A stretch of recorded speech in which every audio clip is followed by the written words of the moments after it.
आखिर ये वास्तविक सुख है क्या, और हम इस वास्तविक सुख को कैसे समझ सकते हैं। हरे कृष्णा। मेरा नाम राजन कुमार गुप्ता है और मैं रेलवे में जॉब करता हूँ। आइए इसको समझने का प्रयास करते हैं एक स्टोरी के माध्यम से। एक व्यक्ति जो है जंगल की तरफ बढ़िया मस्त मौज मस्ती में जो है चलते घूमते टहलते चलते हुए चला जा रहा था।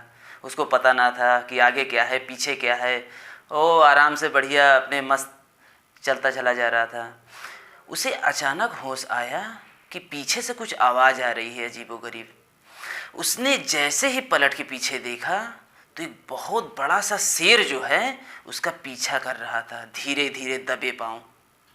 और जैसे ही उस व्यक्ति ने शेर को देखा उसका होश उड़ गया कि अरे यार अब तो मेरी जान खतरे में है। उसने तुरंत जो है उसी क्षण जिस तरफ जा रहा था उसी तरफ भागा, बहुत तेज, इतनी तेजी से भागा भागा भागा भागा भागा भागता रहा। और अचानक क्या हुआ, भागते भागते उसका पैर जो है एक जाल में फंस गया। हाँ, एक जाल में जैसे ही फंसा और वह तुरंत एक कुएं में, सूखे हुए कुएं में जो है जाके गिर गया। और वो जैसे ही गिरा वह उल्टा लटक गया। अब जब वह उल्टा लटक गया तो सोचने लगा ये मैं कहाँ आ गया हूँ। तुरंत उसने नीचे की तरफ देखा और जैसे ही उसने नीचे की तरफ देखा तो बड़े बड़े विशालकाय जो है अजगर और क्या बोलते हैं कि बड़े बड़े विशालकाय सर्प, कोबरा, ये सब भरे हुए थे जो है फन निकाल करके। तो वो और डर गया। ऊपर जो है बाहर जो निकलूँ तो शेर हैं, नीचे तो जो है बड़े बड़े सांप हैं। तो वो उसका नज़र फिर ऊपर की तरफ गया। जब ऊपर देखा तो वह जाल, जिस जाल से फंसा हुआ था वह उसी पेड़ के बगल वाले पेड़ के कुएं के पास जो पेड़ था उस पेड़ की एक डाली से जो है रस्सी लटकी हुई थी। उसने कहा अब मैं अगर ऊपर जाता हूँ तो शेर मुझे खा लेगा। तो तुरंत देखा कि वो उसी डाली के जस्ट ऊपर वाले डाल में एक मधुमक्खी का बहुत बड़ा शहद का छत्ता लगा हुआ था। तब वो और देख के डर गया। उधर ऊपर से छत्ता, बाहर शेर, नीचे जो है बड़े बड़े अजगर और सांप हैं। तो इसी डर के मारे जोर जोर से चिल्लाने लगा। और पता चला उसी समय फिर ऊपर देखा तो दो चूहे की आवाज़ आ रही थी कि ये चूहा कहाँ से आ गया। देखा तो वो रस्सी, जिस रस्सी से वो टंगा हुआ था वो रस्सी को वो कुतर रहे थे। कहने अरे ये तो रस्सी अगर कुतर देंगे तो मैं तो नीचे गिर जाऊंगा, टूट जाएगा। खूब जोर जोर से रोने लगा, खूब जोर जोर से चिल्लाने लगा वह जो है असहाय अवस्था में। उसी समय क्या हुआ, वो जो मधुमक्खी का जो छत्ता लगा हुआ था शहद का, उसका एक बूंद उसी क्षण उसके मुंह में जाके गिरा। वो चिल्ला रहा था, मुंह खुला हुआ था तो उसके मुंह में जाके गिरा।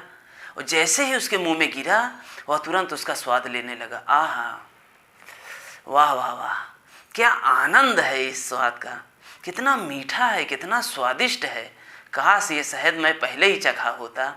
वह शहद एक एक बूंद करके वह गिरता गया शहद और उसको चखता रहा। आहा आहा, उसी में मजा लेता रहा। वह ये भूल गया व्यक्ति कि ऊपर भी मेरे खतरा मंडरा रहा है और नीचे भी खतरा है। अगर वह रस्सी अगर चूहों ने कतर दिया और वो टूट गई रस्सी तो नीचे जो है काल रूपी सर्प मुझे डस लेगा। यदि मैं बाहर निकल जाता हूँ शेर मुझे खा लेगा। वह ये भूल करके वह क्या किया, उस शहद का आनंद लेने लगा। तो ठीक उसी प्रकार यह स्टोरी यहाँ पे समाप्त होती है।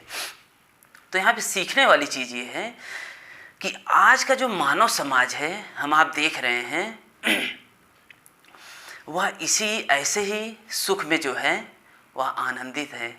वह अपने मेन लक्ष्य को जो है, मेन जो उनका पर्पस है, जो गोल है, वह भूल चुका है कि असली सुख है क्या, असली आनंद है क्या। वह भूल करके वो ऐसे सुखों के पीछे भाग रहा है जो क्षणिक है और कब काल मंडरा रहा है उसके ऊपर और नीचे उसको पता भी नहीं है, उसको होश भी नहीं है। तो इसका विवरण कर लिया जाए कि आखिर ये शेर, चूहे और ये जो सांप आखिर है क्या। वो जो शेर जो था, वो जो भगा रहा था उसको, वो माया था, माया का जाल उसको भगा रहा था। वो माया के जाल में जाके फंस गया। और नीचे जो सर्प थे बड़े बड़े, वो क्या थे, वो काल रूपी मृत्यु थे, बड़े बड़े सर्प काल। और जो चूहे थे दो, एक काला और एक सफेद, वो क्या थे, वो दिन और रात। दिन और रात कम कर रहे हैं। हमारा रोज एक दिन होता है, एक रात होता है, तो क्या हो रहा है, हमारी आयु कम हो रही है, हम लोग मृत्यु के करीब जा रहे हैं। लेकिन लोग क्या कर रहे हैं, इस क्षणिक सुख के पीछे हम लोग भाग रहे हैं। हाँ, जैसे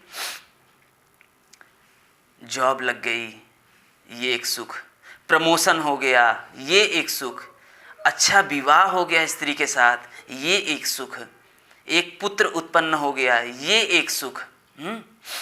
फिर सांसारिक जीवन में धन कमाना है, अर्जित करना है, उसके पीछे भागना है, ये एक सुख है।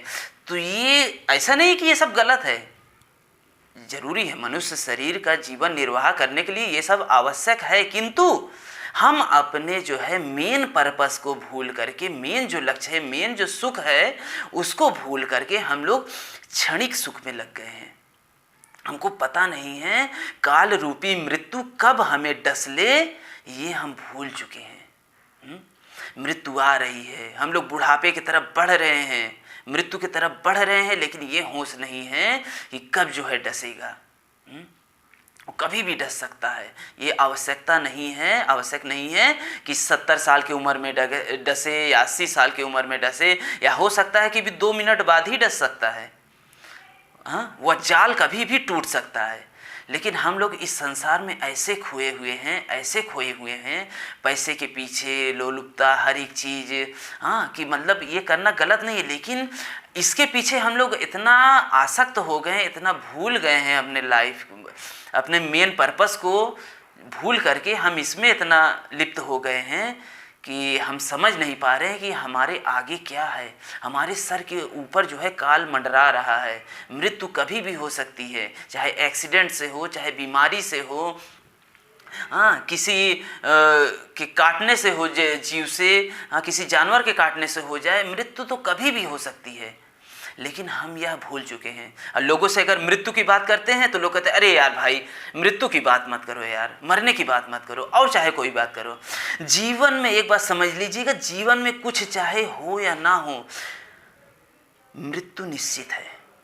पैसा आएगा कि नहीं आएगा ये फिक्स नहीं है, पत्नी होगी कि नहीं होगी ये फिक्स नहीं है, नौकरी लगेगी कि नहीं लगेगी ये फिक्स नहीं है, आप अमीर बनेंगे कि नहीं बनेंगे ये फिक्स नहीं है, आपके पास गाड़ी, बंगला, मोटर कार और जो है बहुत बहुत सुख संपत्ति का साधन होगा, ये कोई फिक्स नहीं है। लेकिन मृत्यु निश्चित है। हाँ, जातस्य ही ध्रुवो मृत्यु ध्रुवम जन्म मृतस्य च, जिसका जन्म हुआ है उसकी मृत्यु निश्चित है, और जिसका मृत्यु हुआ है उसका पुनर्जन्म भी निश्चित है। नहन्नते हन्य माने शरीरे, शरीर की हत्या की जा सकती है लेकिन आत्मा की हत्या नहीं की जा सकती है। तो आत्मा कभी नहीं मरता है, लेकिन ये शरीर की मृत्यु होती रहती है। तो उससे बचने के लिए हमको क्या करना पड़ेगा, तो उसके लिए हमारा गाइडलाइन है जो भगवान ने अर्जुन को दिए हैं, अर्जुन के माध्यम से हम सभी को दिए हैं, और वह है भगवत गीता का ज्ञान। जब हम उस नॉलेज को पढ़ेंगे तब हम समझ पाएंगे कि वास्तविक उद्देश्य क्या है, हाँ, वास्तविक जीवन का लक्ष्य क्या है, असली सुख क्या है, असली आनंद क्या है, वह भगवान ने बताया है। तो उस आनंद को हमको पकड़ना पड़ेगा। जब तक उस आनंद को हम लोग नहीं भगवत गीता से पकड़ेंगे, उस गाइडलाइन को जब तक हम नहीं फॉलो करेंगे, तब तक हम समझ ही नहीं पाएंगे कि हमारा जीवन का पर्पस क्या है, गोल क्या है, हम कैसे परमानेंट हैप्पीनेस पा सकते हैं। हम इस क्षणिक जो है हैप्पीनेस में डूबे हुए हैं। क्षणिक है, कुछ समय के लिए, 2 मिनट, 4 मिनट, 5 साल, 10 साल, 20 साल, बस, इससे ज़्यादा नहीं। तो उस क्षणिक मतलब सुख के लिए हम अपना पूरा जीवन जो है इसी में व्यर्थ कर देते हैं। मनुष्य शरीर बहुत दुर्लभ है, बहुत दुर्लभ है। अभी आपके ऊपर है इसको आप कैसे समझते हैं, और जितना जल्दी हो सके आप इसको समझ जाइए तो बहुत अच्छी बात है। हरे कृष्णा।